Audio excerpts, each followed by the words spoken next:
about data center development in the state. And there are different ways to develop data centers. And I argue constantly that data centers should be coming to Montana on our terms. I am just as addicted to my phone as anybody in this room. I use data. I get it. But I also know that if we're not careful, then data centers will do what businesses do by nature, is to try to make money and not pay for everything. And what we've seen is cost shifting across the country. So what I want to talk about tonight are just some of the things that we are looking out for and that we think need to be addressed prior to inviting data centers into this state. Then how do I move this along? Thank you. You've been introduced to the lovely people who have shown up here tonight. Thank you very much. Very briefly, what are data centers? They are big warehouses full of computers and cooling systems. There are a lot of pipes. I know there's some pipe fitters here tonight. There's a lot of pipes running through these data centers. There's a lot of labor that goes into developing a data center. There are very few jobs at the end of the day, though. And that's what we're seeing all over the place. So construction jobs, yes, a lot of these are prefab buildings. At least that's what the people who were making prefabricated buildings at Lewistown told the legislature. So we have, a big building full of computers that uses an enormous amount of energy and an enormous amount of water. And water is an issue that a lot of Republicans in this state have started to raise. They are very concerned about the water usage and the lack of water in the state. We're a pretty dry state, as you know. Really, at the state level, what's been done about data centers so far? Very little. The legislature in 2017 changed our tax laws to give data centers a lower property tax rate than homeowners. So data centers in 2017 went down for a tax rate of 0.9%. That's less than 1%. That's the lowest tax rate I could find. This last session, there were a number of bills to deal with data centers. This is the list right here, not 2019. I'm living in the past. That's 2025, I apologize. There was Katie Sullivan had a bill that died in committee that was just simply asking for data centers to annually report their energy usage, just so we could have a sense of how much energy we're talking. That bill died in committee. Katie Zolnikoff had a bill that gives generation plants that are affiliated with a data center a tax rate of 0.9% as well. So all infrastructure related to data centers is pretty much going to be at a very, very low tax rate, especially if they can bring their own generation. If they bring their own generation, they definitely get a low tax rate for everything. Then you had two bills. Then you had two bills that were proposed by NorthWestern that were trying to bypass the Public Service Commission. That's how I lobbied them. They both died in the session, but they were bills that were trying to bypass the Public Service Commission's authority over NorthWestern serving data centers. Both of those bills died. And then there were two more bills that dealt with, should we study data centers? That didn't make it. And then there was another bill that was a really big bill on all tax rates. And it actually proposed to raise data center taxes. That bill died. So property taxes for data centers are really, really low. So don't go looking for funding there. Why are we concerned? Why are we here tonight? And it's not just because of what's happening in Butte. MEIC has been watching this for the last year really come on strong, where you're seeing a lot of press releases from private companies, press releases from NorthWestern that talk about how much energy demand they see coming, how much these new data centers are proposing they're going to need for energy. And if you look right now, Montana's existing customers, so that's you and me, that's NorthWestern's existing customer base, they use between 750, 760 average megawatts a year, average megawatts of power. Data centers are the data centers that have been proposed have over 3,000 megawatts of load. Okay, right now, NorthWestern is serving about 750. And these data centers are looking at the need of 3,000 1,000 megawatts. That is a colossal increase in energy demand in a short period of time if all of these things get built. And that is what concerns us, because where does that power come from and who pays for it? Where does the water come from and who's not going to get their water as a result? So these are the questions people should be thinking about. What's that mean for the rest of us who are already on the system? And we know that there are impacts to data centers. It's not all sunshine and roses. We know that where I really learned a lot is this first report that was put out by Harvard in the winter. And it was about extracting profits from the public, how utility ratepayers are paying for big tech's power. It's about data centers. It's story after story and concern after concern about what data centers are doing to our power system and how they are coming in under the wire unnoticed and shifting costs.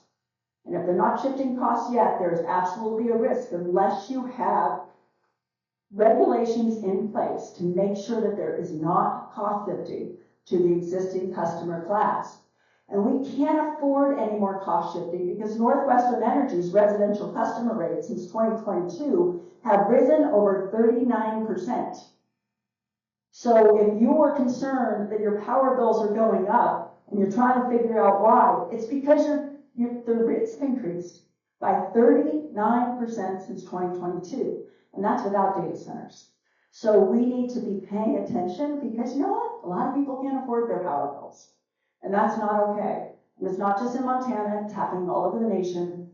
Power bills are going up, and we need to find ways to decrease them. We need to not be paying for Mark Zuckerberg's power bills. That's the richest men in America generally are building these data centers, and they don't need us to subsidize their power. They can afford to pay the power bills themselves. Also, what you're seeing is that High Country News and so many other news articles have done analyses of how much water these things use. So, for example, a regular Google search uses a certain amount of water. It's not very much. But, I'm sorry, not water, but power. The ChatGPT uses 10 times more. And an AI search uses a lot more than that. That High Country News article, it's free, you can get it online. It really gives you a lot of detail about the Western United States and what data centers are doing to both power systems and to water availability. You know, as in Arizona, as they can't build subdivisions because there's no more water, data centers are still being built in those areas, and they are still taking water because of the laws that they have in place down there. I think our laws should protect us, but, you know, if you're a senior water rights holder, you might want to trust but verify. And we know that data centers, energy use is something to be concerned about because somebody's got to build new power plants. So we know that NorthWestern's Laurel Generating Station, over the course of its existence, is expected to cost customers over $2 billion.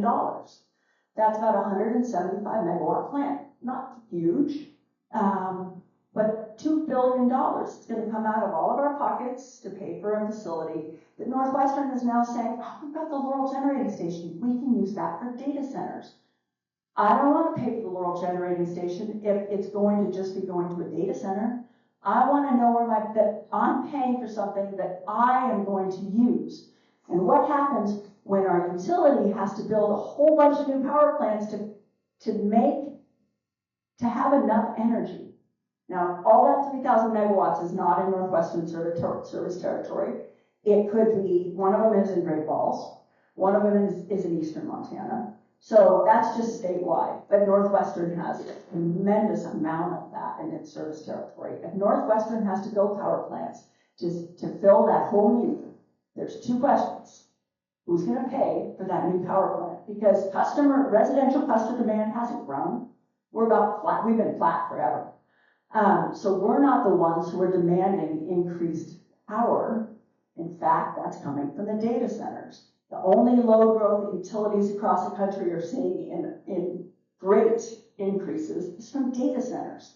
So if NorthWestern goes out and says, I'm going to make a data center, I'm going to make a new generation facility that's sort of a data center, shouldn't a data center be the one to have to pay for that? I think so. I don't want to have to pay for it. And then what happens if that's on NorthWestern's system and that data center, either technology improves and they don't need that data center anymore, they don't need as much power anymore. What happens if that data center disappears in a few years, 5 or 10 years?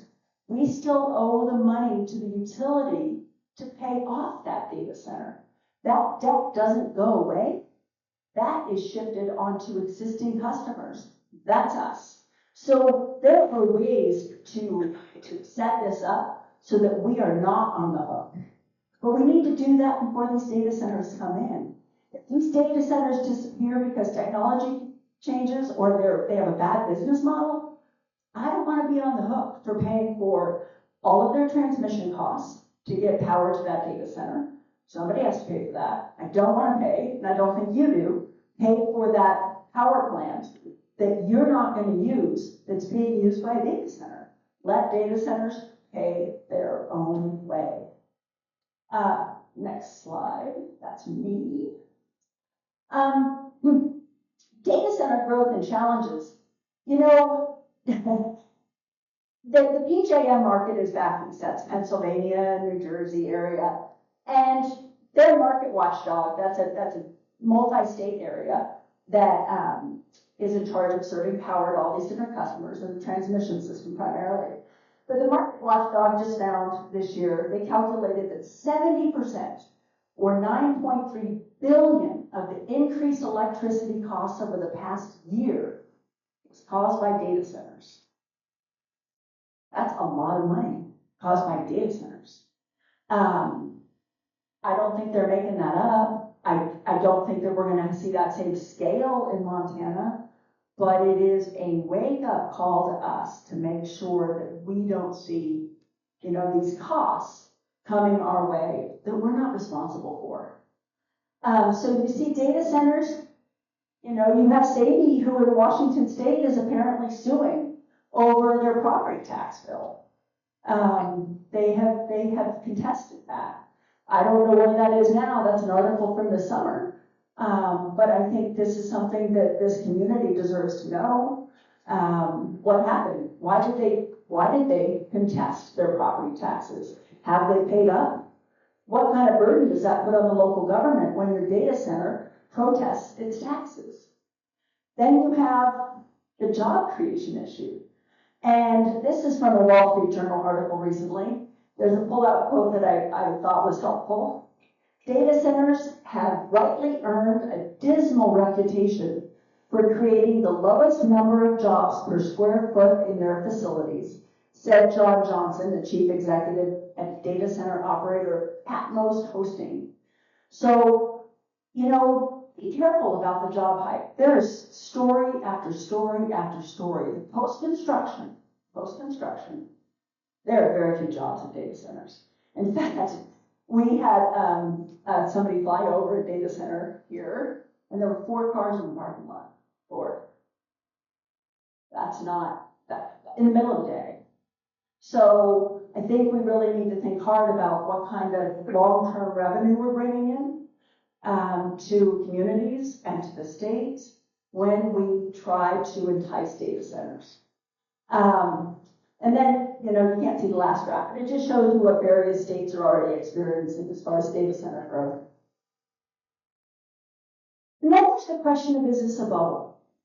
And you're having an awful lot of financial folks talking about how this is a bubble. So there's hype, right? Anytime there's this new big thing, it's a big shiny object, everyone's like, wow, we're going to make a lot of money off this. This is going to be great. The problem is these data centers are shopping around in multiple jurisdictions, and they're looking for the lowest cost. They're looking for a place that is going to give them the best deal. And they don't have to disclose what other jurisdictions that they are shopping around for. And so utilities in many places are counting these guys as they come in, and they say, great, 200 more megawatts of load. but they're doing that in the next state over and 3 states over. They're doing it where they can. This is a business, and there's nothing wrong with that. But they are shopping around. And so not all of these data centers are going to be built. Not likely. And then you have the Chinese issue, which the Chinese came up at the beginning of this year with a new model that supposedly it's called DeepSeek, is doing AI for a fraction of the energy use and in a fraction of the time that our AI systems are running. So technology marches on. And to say that right now, we're going to always need this much power for these data centers is absurd. Because if it's a cost, you're going to have utilities, and not utilities, but you're going to have these data centers trying to find ways to curb costs. And an easy way to curb costs is to figure out a way to do things with less electricity. So, first off, there's a lot of people in this space that will probably never develop data centers, which is why you're seeing Fortune and the Wall Street Journal and TechSpot talking about, is this a bubble? It has a lot of appearance of the bubble, the housing bubble. It has the appearance of the tech bubble in the late 90s. And then you see that this is happening in China already, where China went gangbusters on data centers, and now they're sitting empty. Not all of them, but there are data centers already in China sitting empty. So let's curb our enthusiasm a little bit, and let's ask some questions before we jump on the bandwagon. So the question is, what should we do about it? And this is something that's been going on for a while. Where last winter, in February, the Public Service Commission of Montana became concerned that NorthWestern was not complying with this provision in law, which says that NorthWestern needs to go to the Public Service Commission, and it needs to prove that data centers are not going to adversely impact the public utilities' other customers, that's us, over the long term. So the commission has to recognize, the commission has to decide whether NorthWestern has proven this fact. So the commission sent NorthWestern a letter, and it said, hey, what about this law? You know, you're putting out all these press releases saying that you're going to serve all this data center load, but in fact, you need to come to us. NorthWestern's response was, see ya. I mean, I'm happy to share it with anyone who wants it, but it was a non-response. And it never acknowledged this provision as requiring them to go to the PSC. They said, oh, that's just a vestige of re-regulation in 2007, and it doesn't really apply. It was a nonsense argument. So the PSC again, in August, sent another letter to NorthWestern and said, that's provision of law. What's your plan? We're getting concerned. And NorthWestern, again, had a response that was just gobbledygook. It really was. Even Talon Energy submitted something that said NorthWestern's legal analysis is absurd. It doesn't make sense. It doesn't comply with the law. NorthWestern must go to the PSC in order to get permission to serve load and prove that it's not going to adversely impact other customers. Now, why did Talon do that? Talon wants to serve data center load. I mean, they have a motive. But Talon was very harsh on NorthWestern's legal analysis. I actually laughed when I read that letter. But ultimately, NorthWestern then came back and said, don't worry, PSC, we're going to be there in a couple months. 2-3 months, we're going to come in and we're going to ask for some tariffs. Well, that's a good start. But NorthWestern never admitted in that letter that the Public Service Commission has jurisdiction over its serving these loads. NorthWestern has not come clean when it comes to this provision in law. And that is not okay, because existing customers, the law protects us, and it doesn't appear like NorthWestern is taking this provision in law seriously, and we desperately need it to. And we need a Public Service Commission who will mandate that that happens. So what are the types of things that utility commissions can do? There are oodles. I'm not going to go and do a deep dive on this at all, but you can see that Montana Dakota Utilities is in a jurisdiction in which They have limits on their contract lengths and the minimum demand, and they have all sorts of green dots filled in there. There are things that utility commissions or legislatures can do to try to curtail the risk to existing customers and to the grid. We don't have those. We need those. I don't know which one of those we need, but we need to have a conversation before the Utility Commission and the experts in this state to figure out what is the right approach. We know that there are all sorts of things that we can do. We can do a separate rate class. So these guys, these data centers, are really different than any other load that NorthWestern would serve. You know, small customers, us, residential customers, have a really unique profile and need. You have small businesses, you have irrigators, you have all these different customer classes that exist today.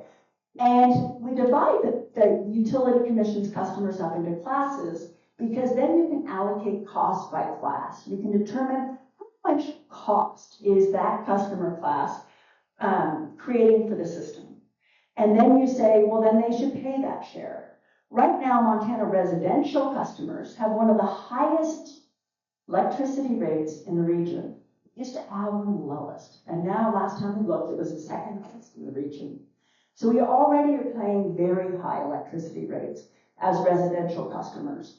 We don't need to pick up the tab for these guys. They really do need a separate rate class that matches their profile, their impact on the system. And we need to make sure, because these guys talk all the time about how they can benefit the system. Great. Let's put that in writing. Trust but verify. I want to know. I want transparency. I think every member of the public should be demanding transparency. We want to know what these contracts are. What we learned, Duke Energy got in a little tiff with not a TIF district, but a tiff with an independent power producer over a data center.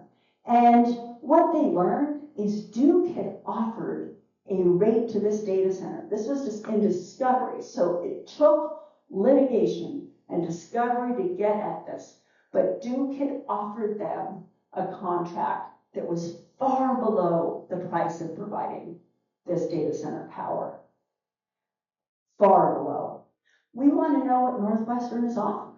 That's all. We want to make sure that we're not subsidizing data centers. That's not that much to ask for. We want transparency in the agreement they have with data centers, and we want some sideboards to make sure that we're not picking up the tab of these data centers either leave town or grow. There's nothing wrong with data centers, but there is something wrong when we are subsidizing data centers with our own wallets. That's not okay. And there are solutions, but we don't find solutions unless we actually talk about this. So we're going to talk about some specific local impacts now. Hi, all. So I'm Sarah Borduin again, and it's really great to see such a great turnout. I was really hoping that we'd get a lot of people interested in learning about data centers and understanding what we already have as data center, a data center in Butte and a proposed data center.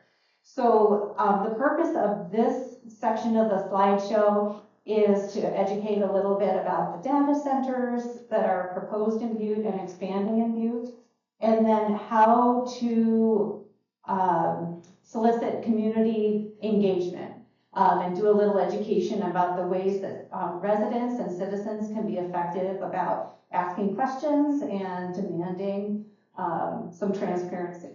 So this first slide is the Atlas Power Group's facility down at the Mike Mansfield complex.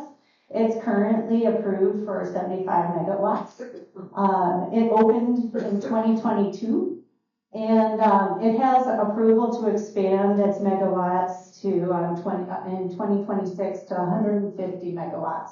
And it's negotiated with NorthWestern Energy regarding that. So the proposed data center, and I would say it's more that there's been a land sale approved by Silverville County out at Montana Connections. Montana Connections is an industrial zoned area. And these lots with the little blue X's in them are the ones that it's close to a little over 600 acres, I believe, that have been approved for sale to Savvy Data Centers, which its purchasing LLC is Horizons. And you can see there are people who live out there, and there we go on that. So how did the approval of the land sale happen? So Savvy Data Centers apparently approached Montana Connections or our local government, Butte, Silverbow, and they entered into about a 12-month conversation with the county commission. And then with 5 days notice, there was a public hearing and an approval of sale. So it was fast. And this is sort of the MO of data centers. They want to move fast when they want to move. And in part, you can assume why they're doing that. I won't say anymore. So why the hurry?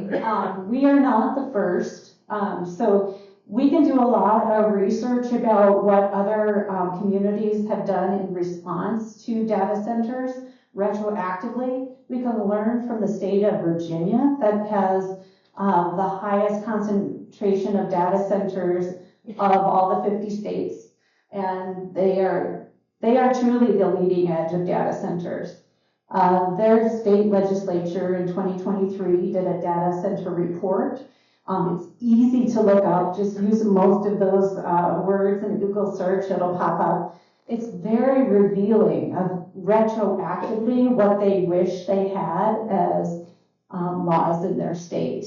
And they include local government recommendations, and I will go over some of those in future slides. Then there's also a lot of states that are putting moratoriums on data center development just to sort of slow the roll. So the moratorium doesn't mean we will never develop data centers. It's more like different communities have recognized that they don't have the protections in place to be welcoming of a data center. I believe Kootenai, Idaho put on a 180-day moratorium. I believe they're still within that time. So there are different ways that communities are protecting themselves from the fast pressure of a data center coming in. So again, learning from other communities, there is certainly more money pushing data centers than there is money protecting residents and citizens. So if you wonder why you don't hear a lot about, ready-made kits for communities of how do you respond to a data center sales, it's because there's no money pushing that kind of thing. It really depends on residents and citizens to step up and say, I have questions. I've been reading some articles and I have questions. And that's seriously how this meeting happened today. Was a few of us got together and were like, what do you think? I mean, I'm reading some articles and it doesn't look like it's all roses, these data centers. Then Montana, like Ann was saying, does not currently have a regulatory structure or a tax structure that will provide a stable tax base for data centers. And I'm going to go over that because the taxes are hugely important in order to have a win-win between communities and data centers. Certainly, data centers come in with a sales pitch that there are going to be a ton of jobs. We do see that the construction phase has many jobs. For the 400 megawatt data center, there might be 1,000 construction jobs for a year or longer if it takes longer, but not more than 2 years. And then it goes way down, like Ann said. And then all of these other, sales pitches are things that a community would need to look deeper into. So the 3 levels of government in which a citizen can get involved in understanding more about data centers coming to their communities. The first is your local government. So across the nation, Google and subsidiaries of real estate companies that represent Google are customers of Google, and Meta and et cetera, all the big data guys. They approach local governments. And so just imagine the mismatch of the sales pitch of Google and our local government that are normal citizens performing regular lives in our county. Then we have the Montana legislature that is a place of engagement, and the Public Service Commission. So, okay.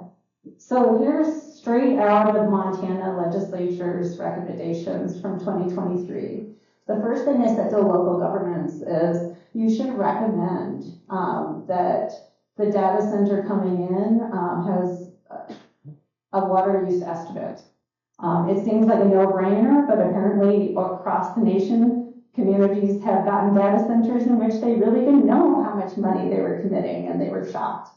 And then consider water use when making rezoning and special use permits. That's that. Another recommendation is regarding the noise. You probably have heard, and if you are a person who lives close to a data center out on the flats, or if you're near Montana connections, you're probably wondering about the noise. And one thing that a local government can do is to require noise studies, sound modeling studies. What they found across the country is that noise ordinances that are in place are completely inadequate for data center noise. It's a certain kind of noise that happens with data centers. This would be an important study that should be done by the incoming data center, and that remediation is put in place prior to them turning on all the cooling. And then sound monitoring is the other thing that's very much recommended, that there are certain frequencies that need to be monitored. There are reports of people living close to data centers that feel unwell, don't sleep well, that there are, animals that are getting sick. So having noise monitoring that is of the type of noise that data centers makes is important. And then fire, like out of Buxton, there's a volunteer fire department, I believe, but data center fires are not typical structure fires, they're electrical fires. So imagine your computer burning and then have 10,000 of those burning, so it's a different kind of fire response. And so communities across the nation are finding that they really should have made better contracts with the incoming data centers to make sure the training of the fire departments and the supplies that they would need are all in place, and that they're not paid by the county. So what tax base would a data center that is 400 megawatts be providing to our local and state governments? So Anne mentioned that in Quincy, Washington, City Data Center is attempting to, apparently the term is not clawback, but I can't imagine it any other way. They already paid $3 million in. They would like $2 million back, thank you very much, because they disagree with the assessment of their property. So here is a little visual on why data centers' tax structure isn't as great as a company like REC. So REC is industrial tax rate. I'm going to get all the terms wrong. Bear with me. We believe it's about 1.89 that a company like REC would be paying on their property taxes. And you can see that REC's property taxes over 2022, 2023, 2024 actually go up slightly, and it's a lot of money to the local and to the state. Then if you take Atlas Power Group, they started paying taxes in 2022. So their base rate is 0.9%. So the first year they paid $678, but then look, the next year they pay a lot less. And that is because, like Erik outlined, they have a warehouse structure that's full of very high cost assets that depreciate. So sort of like if you have a real estate rental, you can depreciate the roof over 30 years. It's good for your taxes. The data centers can depreciate their assets, but it's at an accelerated rate. So it is, you'll see between 2022 and 2024, they end up paying local taxes less than 50% of what they started paying. So it's on an accelerated depreciation schedule, which means that the local budget can't rely on a steady income from the data centers. And so that's an issue.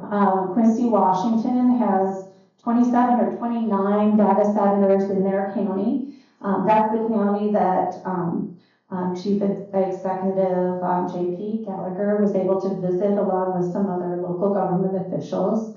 They were impressed by the new infrastructure in Quincy, Washington. They have a new school, new fire department, lots of new things. But they have 27 data centers, or 29 data centers. And that's a lot of local taxes coming into their community, but they decrease over time.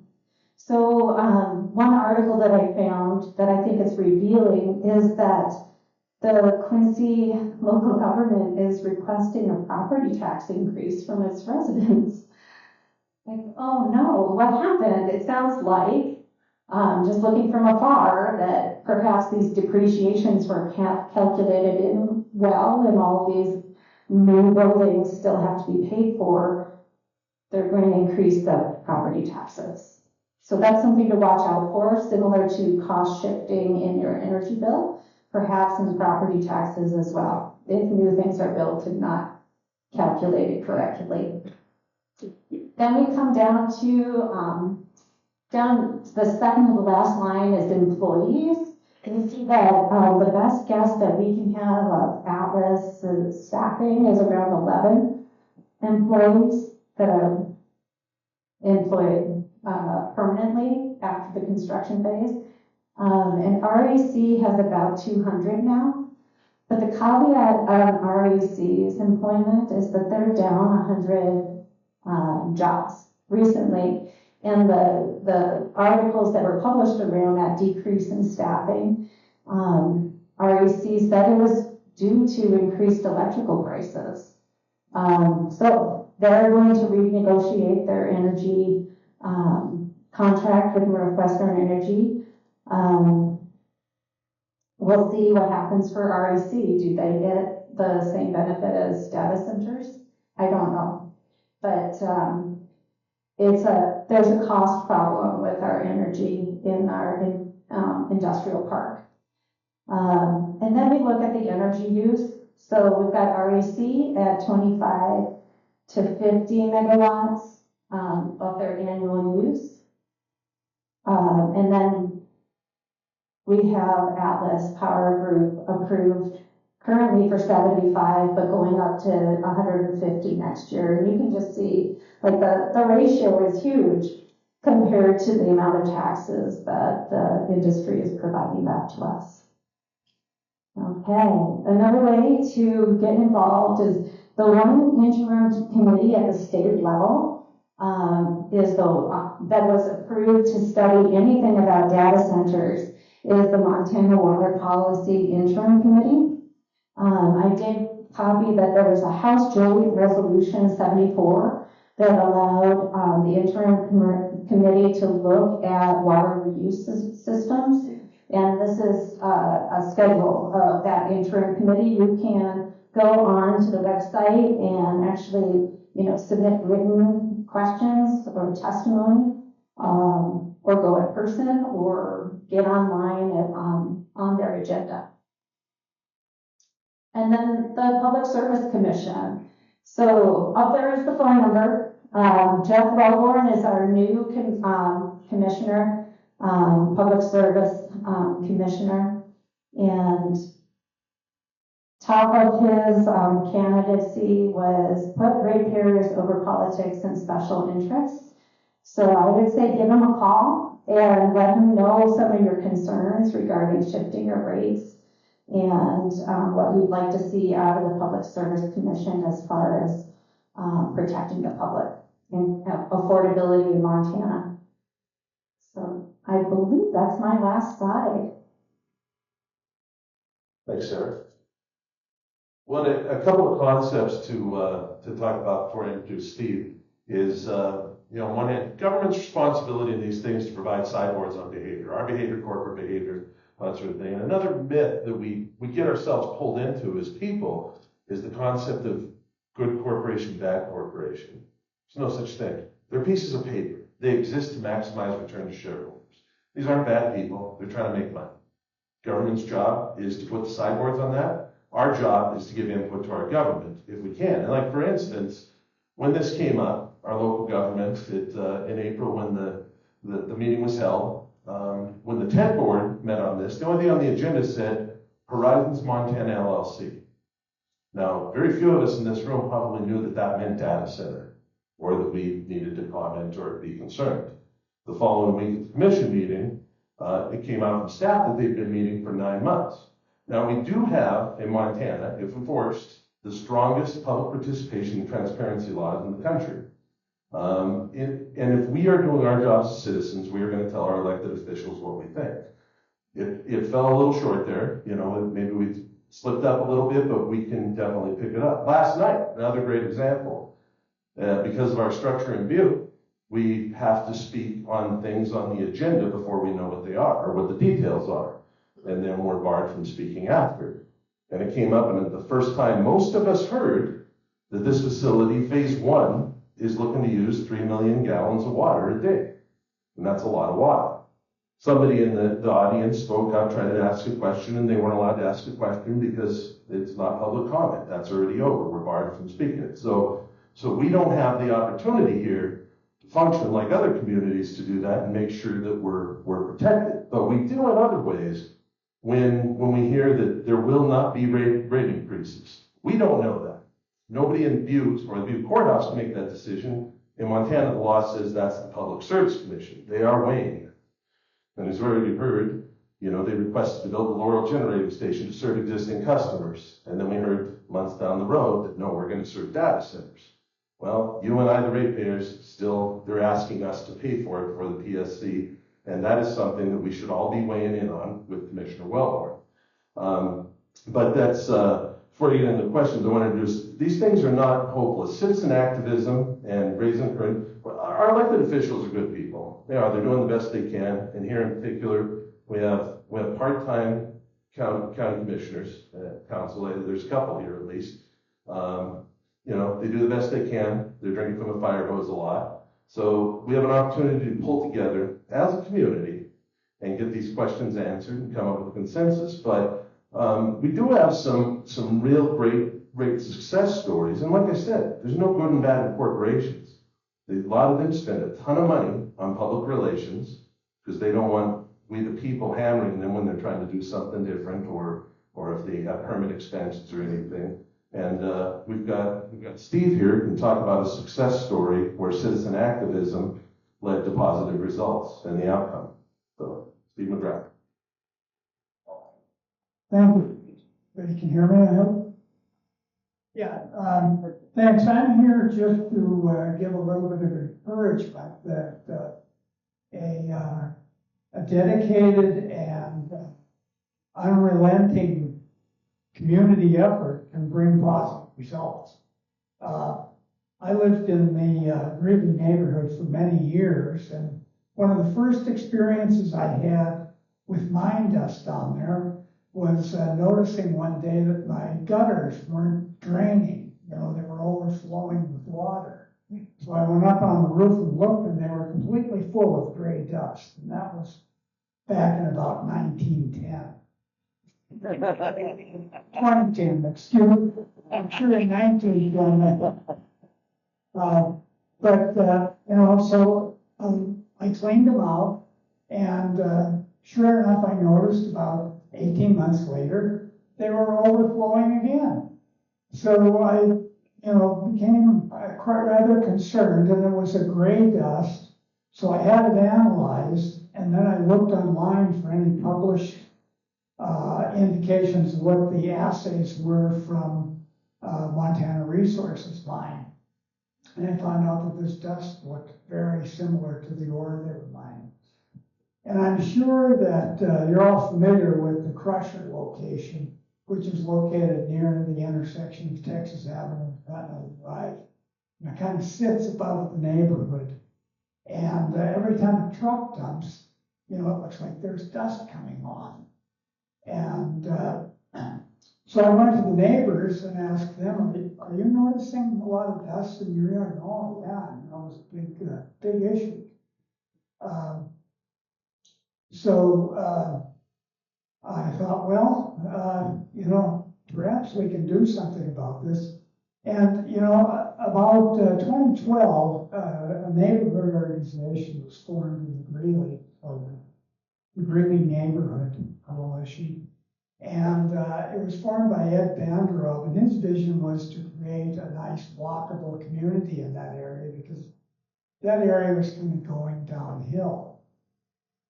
And, they used to have meetings in the racetrack fire hall.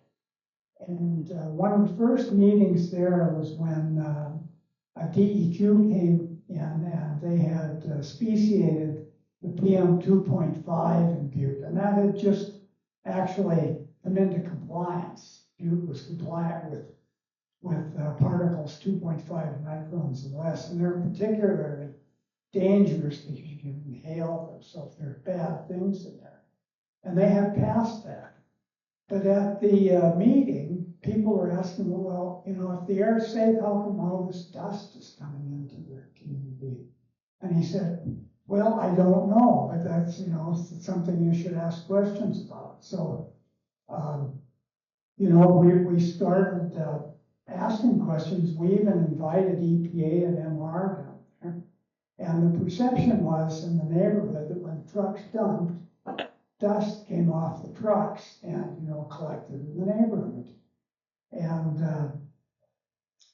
the guy in charge of the environmental part of MR at that time, Tad Dale, at one point committed to building some sort of containment on the crusher that would keep the dust there when the trucks dumped. Well, shortly after that, he either was let go or retired, and nothing happened. So, this is, 2012, 2013, people were still asking questions. We'd go in front of the council of commissioners, and they really didn't know what to do. We go to the health department, and since it wasn't, it was called nuisance dust, it wasn't an air quality issue. PM10 was in compliance, PM 2.5 was in compliance. You obviously weren't breathing anything in. It wasn't a health risk, it might be a nuisance, but there's nothing we can do about it. We had DEQ down to a meeting at the racetrack fire hall and gave them our story. They didn't know what to do. Just countless meetings with the council of commissioners, the health department, EPA. It wasn't super fun. They didn't know what to do. So finally, in about 2020, we had the insight to ask MEIC to come down and give us a hand. This isn't going anywhere.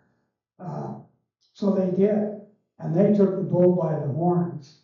They, published it almost. I think we got nationwide. I know it was in High Country News even, this issue. And even before that, we had it in the Montana Standard, but it didn't get any traction locally. And we had public meetings in which MEIC and their experts, were there with MR. And, finally that catalyzed, MR's interest enough that we had meetings and dialogue with them.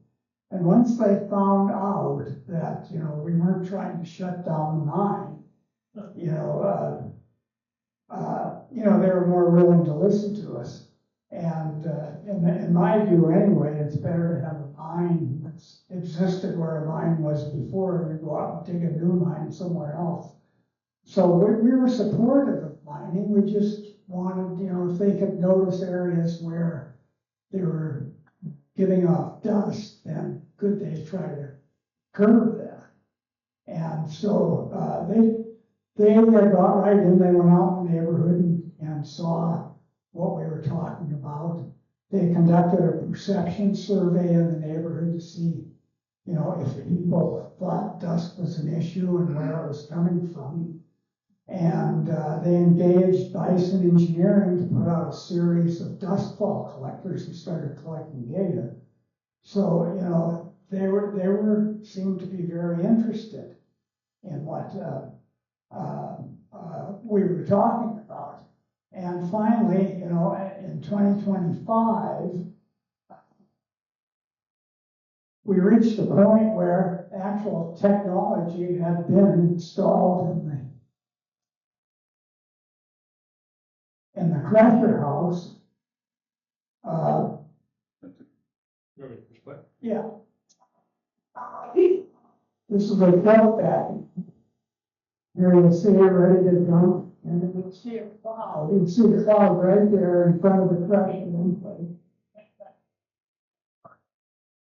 And this is an aerosol system that dispersing moisture in the air. It's going to capture all those particles that would normally exit the truck. And there is a bag house and that dust collector system. But it was ineffective for the material outside of those curtains there that you see.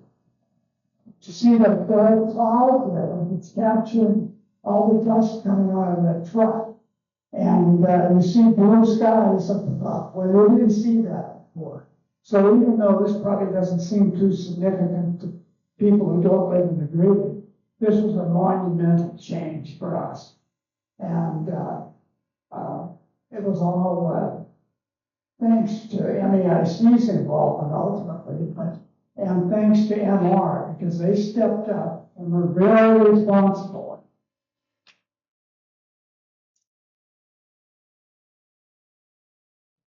So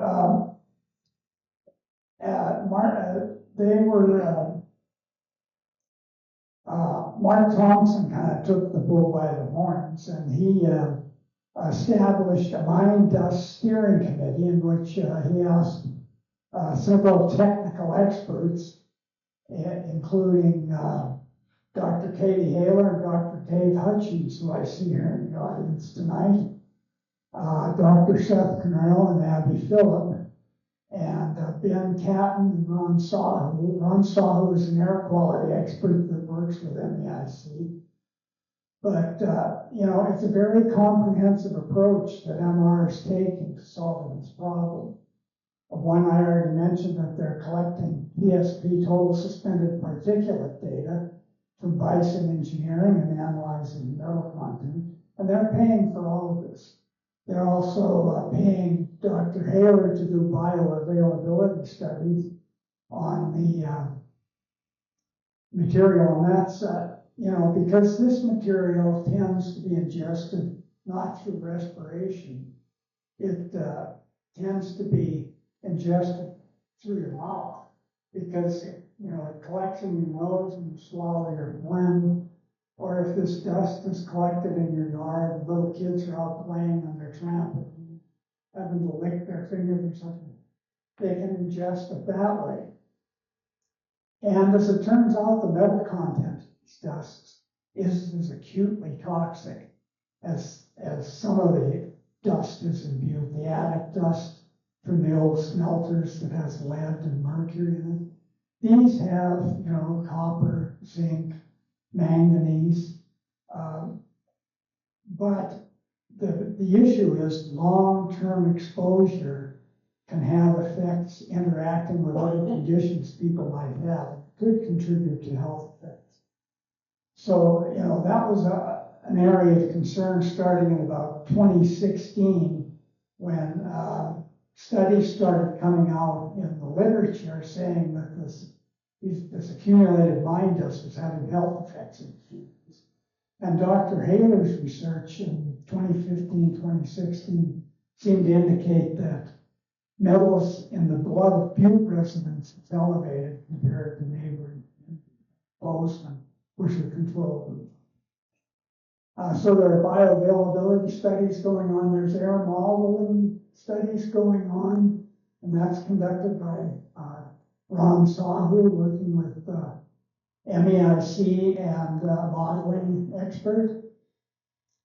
And to finish it off, MR is also sponsoring a Healthy Homes initiative, which is going to educate people how to minimize their exposure in their household to any metal-containing dust that might be dragged into their homes. Because, anywhere you go in Butte, if you track dirt into your home, there's a chance it has metals in that dust, even though it might not be connected with the mine.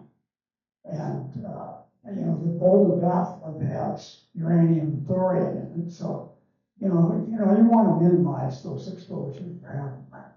So I really have to commend Montana Resources for being a responsible neighbor. I mean, they've really committed to doing right. So, despite the fact that the government might not be willing to cooperate with attempting to deal with this very difficult data center issue, because they're kind of complicit with it in a way. And, they're probably not going to want to ruin it before it has a chance to get off the ground. Don't give up the ship, because, eventually a success can be had. And, this issue is very concerning. A quadrupling of energy demand, I mean, that's in a very short amount of time, that's something to be very concerned about. So thank you for attending this and committing to, devote some attention to this, because it could have some serious impacts. Thank you.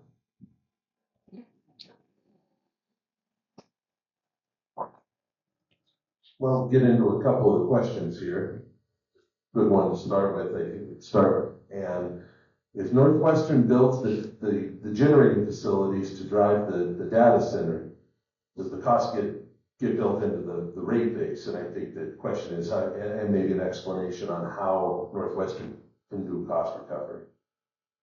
The answer is maybe. So NorthWestern, for example, let's take the Laurel generating station that it is built on the Yellowstone River down in Laurel. And it built that facility, and it is now coming to the Public Service Commission asking for cost recovery, and at a 9.6 or so percent return on equity. The Public Service Commission has not approved that. It's part of an ongoing rate case. That's what happens when a utility wants to build a new power plant, whether it's a wind farm, a solar farm, or whatever, gas plant, coal. It has to come to the Public Service Commission and get approval to do so. It has to prove that it is in the public's best interest for the utility to pass on those costs to customers. And they have to go through something called a rate case where other parties can intervene. In the rate case that's going on right now, you have intervention by large customer groups and the Montana Consumer Council and MEIC and a whole lot of other organizations who are questioning NorthWestern's costs for the Laurel generating station. Not most, but a number of parties settled almost all of the issues in the rate case except the Laurel generating station issue, because everybody thinks NorthWestern overspent. It's up to the Public Service Commission to make a decision on that case, just like in any at any time it wants to build a new power plant, pass those costs off on the customers. It's up to the Public Service Commission to be the gatekeeper and make sure that those power plants are in our interest. So it's not an automatic thing. It's not like NorthWestern can go build 3 new power plants and say, hey, we need these, so now let's charge customers. It's up to our utility commissioners to make the decision. The problem is that if NorthWestern is serving those loads, then it does have an argument to make that it needs more power plants, and somebody has to pay for that. And that means that the cost is usually spread between customer groups. And since there is no customer group right now for the data centers, we're all going to share some of those costs. That's why I think we need a customer class just for data centers. There's a lot of states who have either done this or are considering that right now, and making sure that costs get allocated fairly when it is time to start building something new. So just to make sure I understand, because lower level than you, when you say return on equity, 9.6% profit, right? Profit. Yeah. Okay. And then this is a follow-up question to that kind of goes along with it. That doesn't work this way, but you can explain it. If excess generation gets built and is not used, is that excess capacity a win for normal users? No, because you have to pay for a power plant as if it's operating, whether it's operating or not. Let's take Colstrip, for example. Colstrip's availability has really declined in recent years. It's just simply not available a lot of the time. And in recent years, there have been a number of outages during times of either high demand, either cold weather or hot weather. And what happens is we are still, as customers, paying for Colstrip as if it's operating, plus we pay for the utility to go out into the market and purchase replacement power. So we have to pay. It's like a house. If you're going on vacation, you still have to pay your mortgage. And that's pretty much the same thing when a utility passes on the cost for a generating station. They bought it. Now we are on the hook for paying it, regardless of whether it's being used. If it stops being used and useful, that's a different conversation. And that's going to be a dogfight before the Public Service Commission, but that hasn't happened yet, that I know of with any power plant. Okay, well, let's throw this next one to Sarah, because I think she talked well about what citizens can do and what government can do. With the data center being proposed to be built in Buxton, how do we guarantee the big hole won't be used as an additional water source for cooling? Well, it would have to be in the contract. So my understanding, and this is a great ask of the county commissioners, that my understanding is that Montana Connections has a pipeline from Silver Lake, and that the water is contracted for use to Montana Connection businesses from Silver Lake. I don't know. So that would be something that you would want to see in a contract, in that water use estimate, that the county is sure that the the water use is going to be a specific amount or less, and that the Silver Lake can accommodate that use. That's my best attempt as a lay person. Those are probably things we can send to the commissioners, question that come up that they can answer in the future. And this isn't a question any of us can answer, but one for commissioners and government to consider. Has BSD developed a decision process that will evaluate data center projects and power plants in terms of real permanent jobs and usable taxes compared to water use and power cost impacts on consumers, done ahead of decision making? So we'll send those in. And I just want to thank Evan Barrett for being there last spring to actually, 5 days notice. You were the member of the audience that said, can we have a little more time? I thought your request was super reasonable, even though it was dismissed. But thank you for showing up and for saying that, because that's how people get things done. It's at whatever.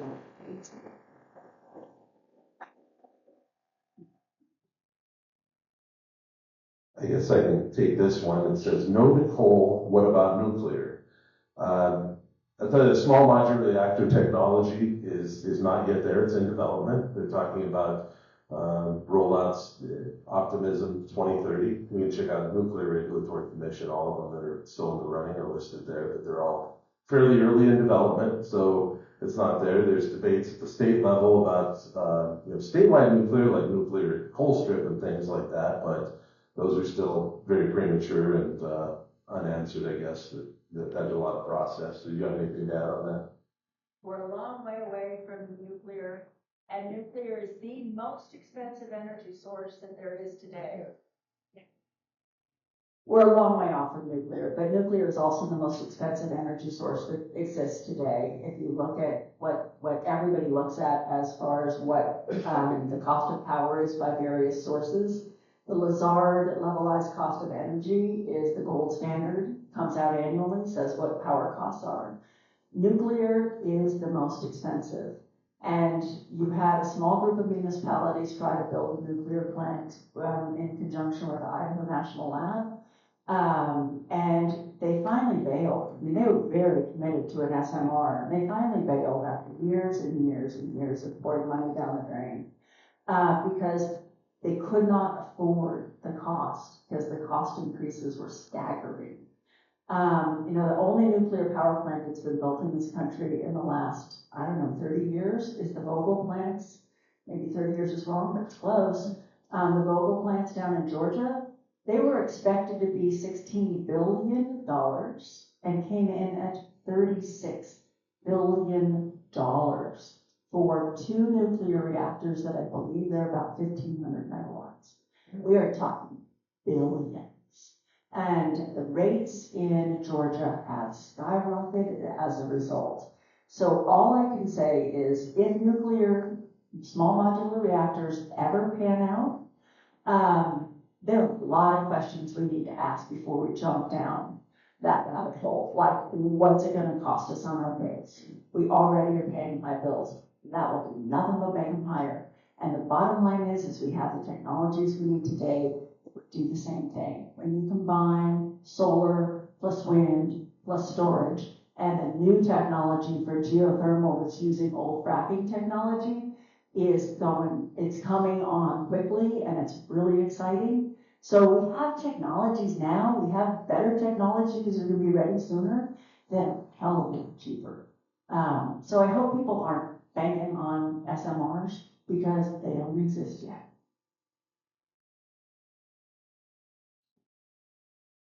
So I guess this one, you might know the answer to this one, Sarah. Did Butte go sell the data center, well, I guess commit to sale 600 acres at $2,000 per acre?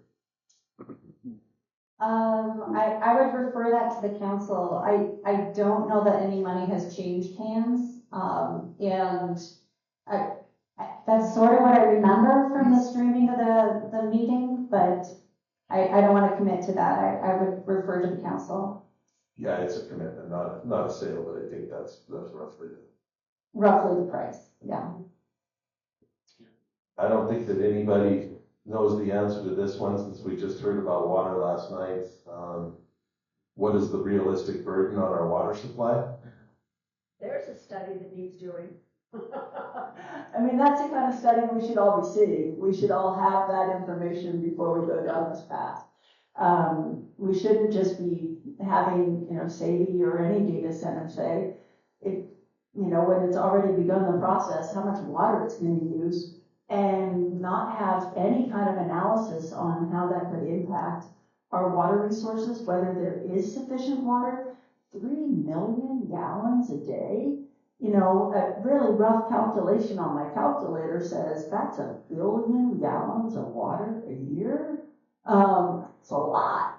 I mean, that's a lot. And so we should be asking questions about that, and we should be demanding some analysis for what that means for the water systems in this area and senior water right holders, if any of them might be impacted. Probably a comment to the local government. What about wastewater? Something to consider. We'll send that in. Sarah, you already addressed this. I don't know if you had anything else to add. Said the taxable values of Atlas and REC roughly the same. Basically, are we comparing apples to apples? Oh, I don't believe that the value of REC in its assessed value and the Atlas Center assessed value are the same, but their rates are different. So Atlas has a 0.9% property tax and then a depreciation that's accelerated. And then REC, I believe it's 1.89, something. There's a nice state tax schedule graph that we referred to prior to this meeting. And so it's all online. You can look it up. But I don't believe I know what the assessed value is of the REC and Atlas, just what their rates are that they're paying. So I guess these I don't know the answer to either. I don't think it's been publicly presented, but for the commissioners, what is the footprint that are expected and by acres, and what is the light pollution to the environment? And like dark nights, I don't know that that's been involved, but if they're saving people, that's a question that they can answer in the future. It is certainly. That is an issue that, NorthWestern had to finally deal with after it got permitted for the Laurel generating station, as the neighbors in the area were really concerned about light and noise.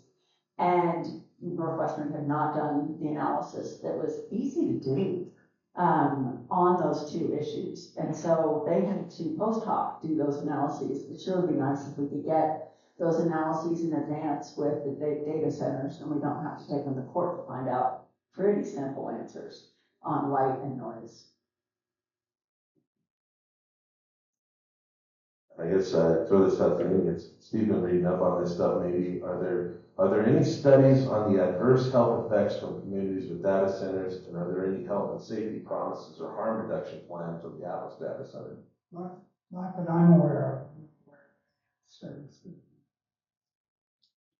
No, I think they're pretty new. Yeah. I think your biggest health issues, shut up. Your biggest health issues are going to be associated with the generation, whatever resource you use to power up these facilities. You have zero emission wind farms, zero emission solar farms, gas plants have higher emissions, and those who live downwind are the ones who will have to deal with the consequences of that. So I don't think other than that they have no emissions associated with them. I did read several articles of people feeling unwell who lived close to them because of noise, and that neighbors were attempting to conduct their own noise studies. I believe, property values are a big deal, but if you live in a quiet neighborhood and then it becomes noisy, that's a change of condition that people shopping properties may notice. And so that's another reason I think citizens, especially in the Buxton area or around Atlas, should be looking at noise studies and noise abatement technologies, guarantees, and in contracts, and that there are maximum levels for daytime and nighttime that are different, because that is what I see in some of the media articles across the nation, is that people are like, I can't sleep at night. I used to be fine.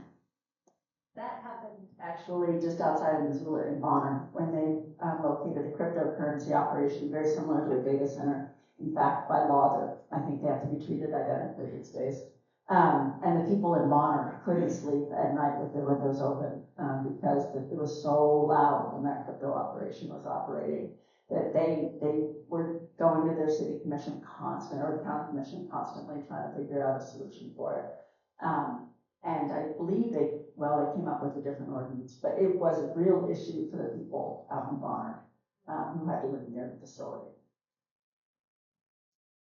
Kind of a loaded one. I'll answer a little bit. Kind of the reason we're here is if we can get strong environmental safeguards and local hiring guarantees, wouldn't this be a win-win for Butte? Good jobs and responsible development. In theory, yeah, we got a lot of other questions with power and water and things, but local hiring guarantees are tough. And I'll pick on my friend Jack from the IBEW. We, I agreed to help Dan Burrell acquire the MSC site and the condition it's built union. And the thing with these jobs is, electricians and a lot of the building trades, they move around. They don't have enough workers in Butte to build that. They're going to the union hiring books and bringing people in. And it's the same thing.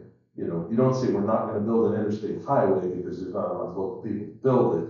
So it's very important that building trades have those mobile jobs, and people in Butte like Joel, the carpenters, might get called out to do a job in buildings, but that's their occupation. So they are there. But with these other things, if we can really get these answers and say, yes, there's a win-win with our power and our water, everything. Yeah, it would be responsible development. I don't think there's a reason to say it, but it's a lot deeper than that. And this is a big one, and there's some people in the audience that we're doing this, and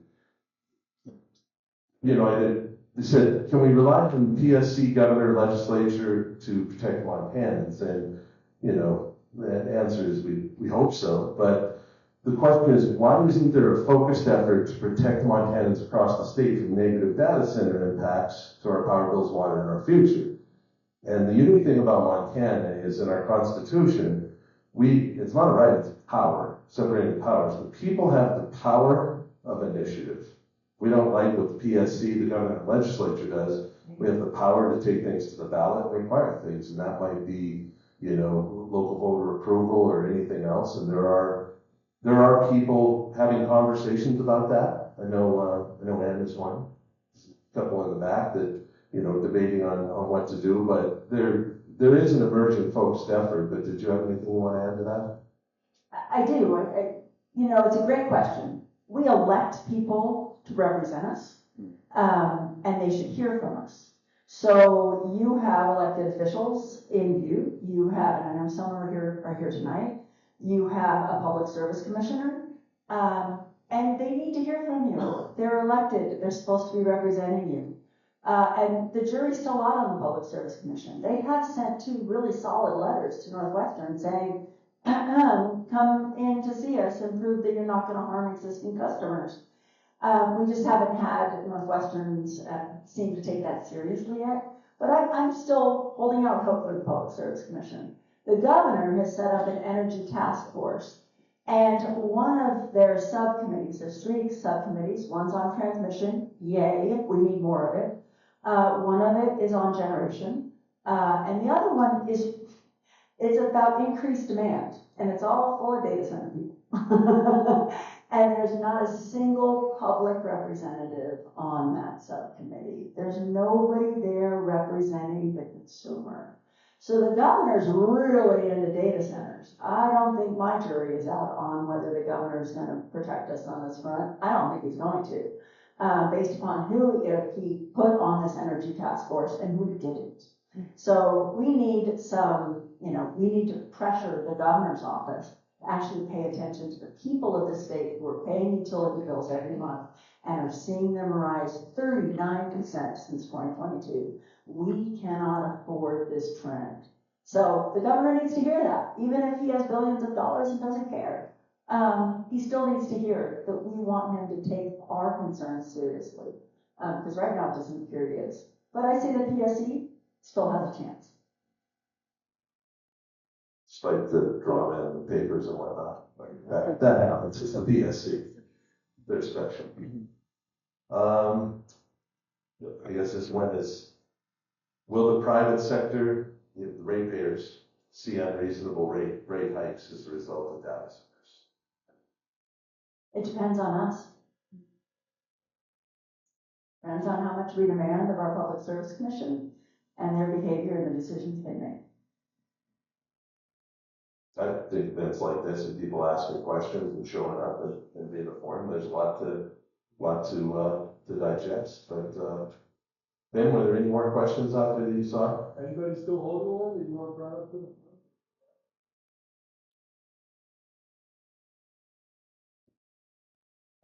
7 o'clock and everybody wants to go eat dinner, and that's fair.